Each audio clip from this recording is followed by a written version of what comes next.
Hello guys, it's me Hamsain, you are watching H T reacts. जी, क्या हाल चाल हैं आप सबके? ठीक ठाक हैं, अच्छे हैं। उम्मीद है जी खैर खैरियत से होंगे, जहाँ भी होंगे ठीक होंगे। तो हम आज एक वीडियो लेकर आए हैं जी, जिसका टाइटल है, और हम हमारे जो व्यूवर हैं वो काफ़ी दिन से रिक्वेस्ट कर रहे थे। मैंने उन्हें कहा था कि जी मैं ज़रूर करूँगा, लेकिन थोड़ा सा सब्र करें। तो नहीं जी, आज आपकी वीडियो पे रिएक्ट कर रहे हैं, और उसका टाइटल है जी हरिद्वार कुंभ 2021। स्विट्ज़रलैंड से लगातार 4 साल पैदल चलकर महाकुंभ मेले में पहुँचे हैं बैन बाबा। तो अब क्योंकि ये हिंदुज़म का जैसे बहुत बड़ा एक त्यौहार होता है जिसमें सब इकट्ठे होते हैं, हरिद्वार महाकुंभ जिसे कहते हैं, ऐसा तो इतनी डिटेल नहीं पता, बस वो थोड़े बहुत आपको पता है कि आपकी जो न्यूज़ या फिर आपके जो कंटेंट है उसमें देख के थोड़ा बहुत आइडिया तो हमें है। तो वीडियो पे प्रोसीड करने से पहले जी हमारे एक ही आपसे रिक्वेस्ट है कि चैनल को सब्सक्राइब ज़रूर करें। तो चलिए मिलकर देखते हैं जी कौन है ये बैन बाबा। स्टार्ट करते हैं, 3, 2, 1 एंड गो। मेरा तपस्या, पैदल की तपस्या 5 साल पहले से शुरू किया स्विट्ज़रलैंड में। स्विट्ज़रलैंड से इंडिया तक पैदल आया था, और इंडिया में भी सब कुछ पैदल करता हूँ। ये मेरा ज़िंदगी की तपस्या साधना है, पैदल पैदल पैदल। स्विट्जरलैंड से पैदल आ गए भारत? हाँ जी, हाँ जी। कितने साल हो गए पैदल चलते हुए? हाँ, 4 साल। 4 साल इंडियन बॉर्डर तक, और इंडिया में 1 साल, कुल मिलाकर 5 साल। और घर से इधर तक ये मेरा साधना है, पैसा के बिना, फ़ोन के बिना। ओम भूर्भुवः स्वाहा तत्सवितुर्वरेण्यं भर्गो देवस्य धीमहि धियो यो न प्रचोदयात्। जय गंगा जय गंगा माँ, जय गंगा जय गंगा, जय गंगा माँ, गंगा माँ, गंगा माँ। नमस्कार दोस्तों, मेरा नाम है गौतम और इस वक्त मैं मौजूद हूँ धर्म नगरी, कुंभ नगरी, आध्यात्मिक नगरी हरिद्वार में।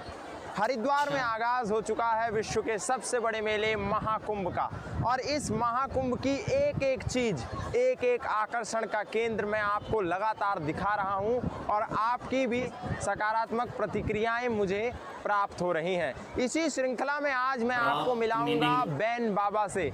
नाम भी बड़ा अटपटा सा लग रहा होगा, बैन बाबा। बैन बाबा स्विट्जरलैंड के हैं, भारत में रहते हैं, और भारतीय संस्कृति का, भारतीय परंपराओं का, भारतीय सभ्यता का प्रचार घूम घूम करके करते हैं, और इसी को देखते हुए वो कुंभ 2021 में शामिल होने पहुंचे हैं बैन बाबा। तो आइए सीधा ले चलते हैं आपको बैन बाबा के पास।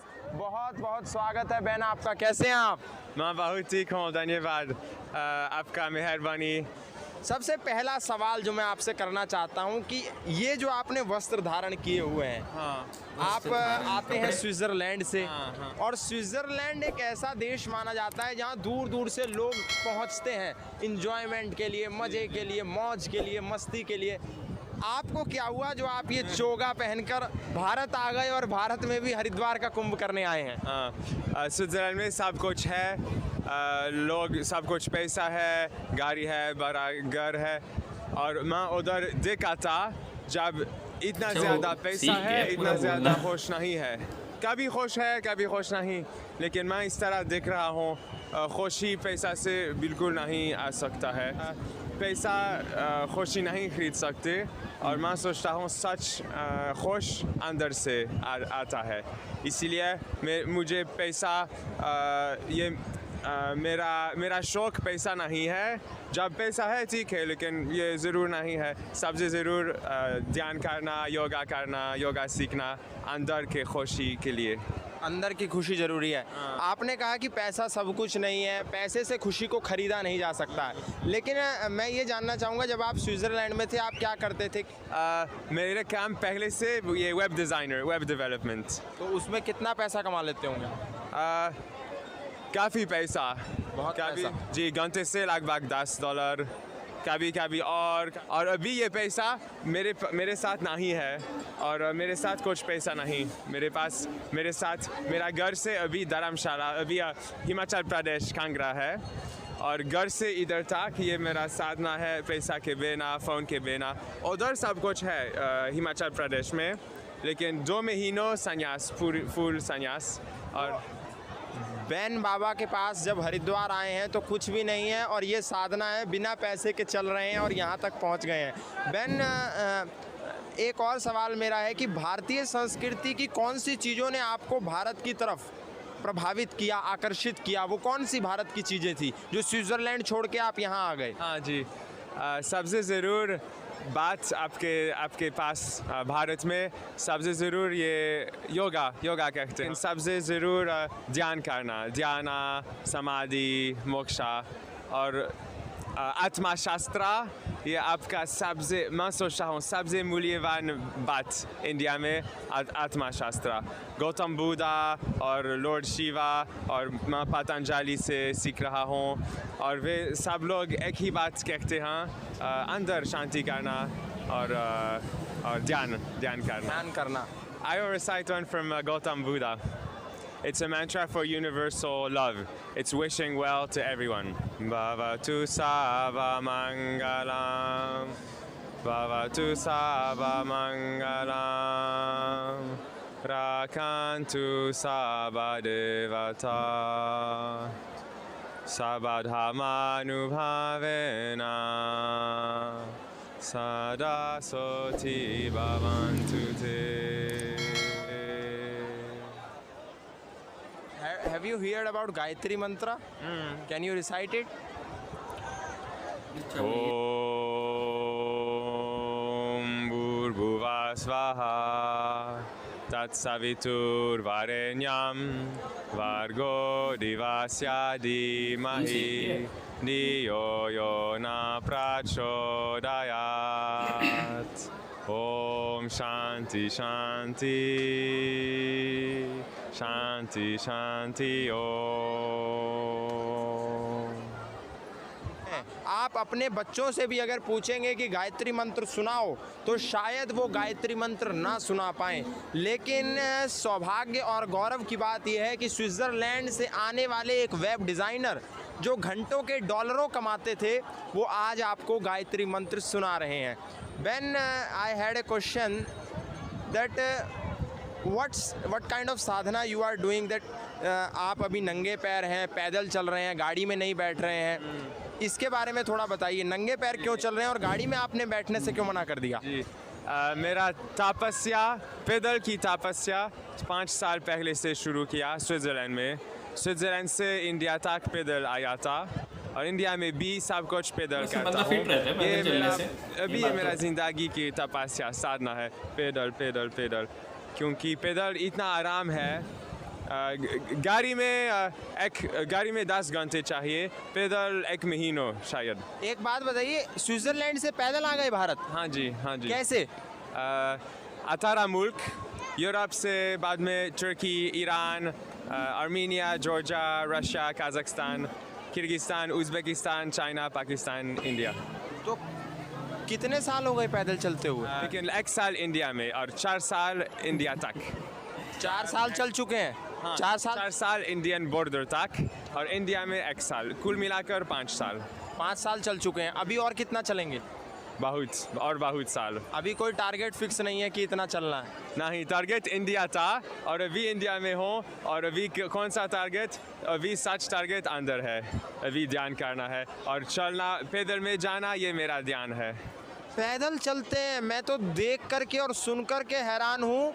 स्विट्ज़रलैंड से इंडिया तक पैदल आ गए, अलग अलग देशों से होते हुए, बिना वीज़ा के आए कि वीज़ा के साथ आए? जी, सबसे ज़रूरत, सबसे दिक्कत ये वीज़ा के मुश्किल से वीज़ा के सवाल है और सब मुल्क अलग है, लेकिन एक मुल्क में अगली मुल्क के वीज़ा बनाता हूँ और कभी कभी काफ़ी मुश्किल है, कभी कभी कोई वीज़ा नहीं चाहिए। इंडिया में वीज़ा आया था और अभी जब कोरोना है नया वीज़ा वे हमेशा देते हैं हर महीनों। हर मुल्क अलग है, लेकिन कुल मिलाकर मैं कर सकता हूँ, वीज़ा के सवाल भी कर सकता हूँ। तो आप ये बताइए कि 5 साल से लगातार पैदल चल रहे, अब तक गाड़ी में बैठे ही नहीं? जी, गाड़ी के बिना 5 साल पैदल में। हिमाचल से कब चले थे हरिद्वार आने के लिए? 25 दिन चाहिए, 25 days। 25 दिन से पैदल चल रहे हैं? हाँ, 500 किलोमीटर। थके नहीं 25 दिन से? नहीं, क्योंकि आराम से दिन से 20-30 35 किलोमीटर और आराम से जाना। जब तक गए मैं सोता हूँ, जब तक नहीं गए मैं जा रहा हूँ। और कुल मिलाकर से रात को कैसे रुकते हैं? जी हर रात अलग है। कभी कभी जंगल में सोता हूँ, कभी कभी आश्रम में, कभी मंदिर में, कभी गुरुद्वारा में, कोई टेम्पल, कोई घर लोग आमंत्रित करते हैं, किसी भी जगह सो सकता हूँ। कोई स्कूल में, एक स्कूल आमंत्रित किया। और कल हरिद्वार कहाँ रुके? कल गंगा के ऊपर आसमान के नीचे सोया था। गंगा के ऊपर और आसमान के नीचे। मैं सच में बता रहा हूँ, हकीकत बता रहा हूँ कि आज मैं खुद आश्चर्यचकित हूँ, खुद हैरान हूँ कि बेन बाबा जो 5 साल से लगातार इंडिया के बॉर्डर पैदल चलते चलते पहुँचे हैं, आसमान के नीचे गंगा के ऊपर सो जाते हैं और बिना पैसे के चल रहे हैं, पैदल चल रहे हैं। जी, वैसे तो मैंने वीडियो 3 मिनट का क्लिप स्किप कर दिया। उसकी वजह ये है कि मेरा जो सेटअप है वो काफ़ी आज गर्मी है तो हीटअप हो रहा है, तो हम इसलिए फटाफट डिस्कशन पे आते हैं अपनी। एक चीज़ जिसने मुझे जो अट्रैक्ट किया वो है इसके पैदल चलने में, क्योंकि पैदल चलना जनाब बहुत सारे मसलों का हल है।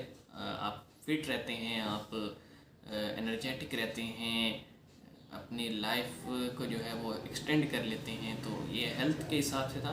बाकी भाई कमाल है, बंदा वेब डिज़ाइनर है और इस वक्त आप देख लें कि एक सामने आपके वेब डिज़ाइनर है जो कि योगा जो है इनर पीस के लिए चला था, और फिर इनर पीस से अब जो है वो काइंड ऑफ मेरे ख्याल में जो नॉर्मल हिंदूज़ होंगे उनसे ज़्यादा हिंदुज़म को जानता होगा, क्योंकि हर वक्त बंदा जो है ना उसी एनवायरनमेंट में रह रहे। और जहाँ उसने लैंग्वेज 1 साल में सीख ली, तो उसने और भी पता नहीं क्या क्या सीख लिया होगा रिलीजन का, तो पूरा उसने अपनी 360 डिग्री शिफ्ट कर ली है लाइफ को। तो अपने बिलीफ की बात है,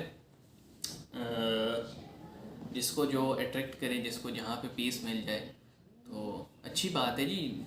जहाँ पे कोई कहता है कि ओके, तो हम भी कहते हैं ओके, हमें उससे क्या है लेकिन अच्छा लगा कि बंदा जो है ना पूरी जर्नी 5 साल से पैदल चल रहा है यार, 5 साल से। हमारे यहाँ लोग 10 मिनट पैदल चल लें तो वो कहते हैं भाई कोई सवारी दे दो हमें, लेकिन यहाँ पे 5 साल मैटर करते हैं भाई। और दिन के मतलब आप 1 घंटे में अगर नॉर्मल पेस से भी चलें तो मेरा जो एक्सपीरियंस है, मेरा पर्सनल वो है कि आप तकरीबन जिस पेस से मैं चलता हूँ तो तकरीबन 10 किलोमीटर आप 1.5 घंटे में कर सकते हैं। तो ये क्योंकि अगर पूरा दिन पैदल चलते हैं तो इजीली आराम से 50-60 किलोमीटर कोई मुश्किल बात नहीं है इसके लिए। और ये क्योंकि काफ़ी अरसे से पैदल चल रहा है तो बिल्कुल एक नॉर्मल सी इसके लिए चीज़ है। और बाकी वो कहते हैं ना, रिस्क देने वाला तो ऊपर वाला है, कहीं ना कहीं से मिल ही जाता है। तो ना टेंशन खाने की, ना सोने की, ना रिहाइश की, बस एक अपने गोल उसने फिक्स किया हुआ है, उस पर चलना है। क्या बात है भाई, मज़ा आया देख के। तो हम आपसे मिलेंगे जी नेक्स्ट वीडियो में। आई होप आपको पसंद आया होगा वीडियो। तो मिलते हैं जी नेक्स्ट वीडियो।